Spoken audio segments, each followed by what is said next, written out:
Guys, magandang hapon guys. Ito guys, pakita ko sa inyo guys itong update ko dito sa NHA housing na nilagay na po ng second floor at malaki ng pagbabago. Ito guys ay part 4 na ito guys sa aking content sa NHA housing. Ito guys, yan yung sa harap na napagawa na yung harap. Yan, nabuhusan na rin yung taas para sa abang na terrace. At yung pintuan, naka-tubular sa pinto. At yung harap naman, naka-tao dito. Kano siya, naka-grills. Mas maliwalas yung ganun guys kasi pasok na pasok yung hangin sa papasok sa loob. Kaya mas, siya, mas maliwalas. Ito guys, bintana, hindi pa nakabitan na Dati yan guys, may jelusian sinira, tinanggal na yun.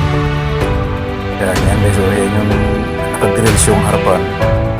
Maganda yan ganyan guys kasi pasok na pasok yung hangin sa loob, hindi mainit.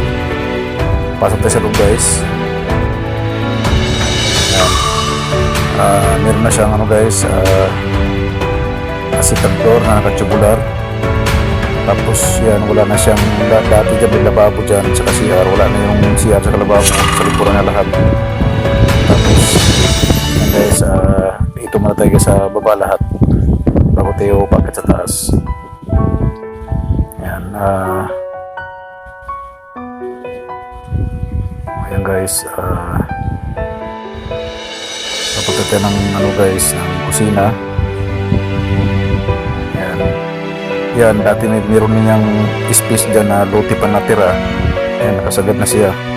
Yan, dyan na yun nilipat guys yung lababo sa yung saingan. Kasama na rin yung CR. Kaya lumuwag na yung dito sa may harap guys. Yung pinaka-hallway, lumuwag na siya kasi wala na yung dating lababo dyan sa CR. Nandito na lahat sa likod. Nakasagad na dito guys, pagkagawa. Yan, sarado na yan. Maganda na tingnan. Nakasarado na, hindi na delikado. Yan guys, ngayon akit tayo sa taas. Yan, yung naka-tubular din yung hagdan. At yung din baitan niya, nakabuhos yung pinaka-baitan ng hagdan. Itatiles daw ata ito guys, kaya ganyan ang forma niya.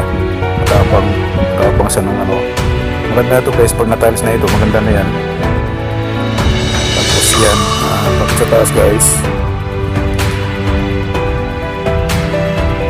taas niya, nakasahin siya ng report na marine. Tapos yung bubong guys, yan mababa na siya kasi nga kailangan itong itaas para hindi siya masyadong mainit.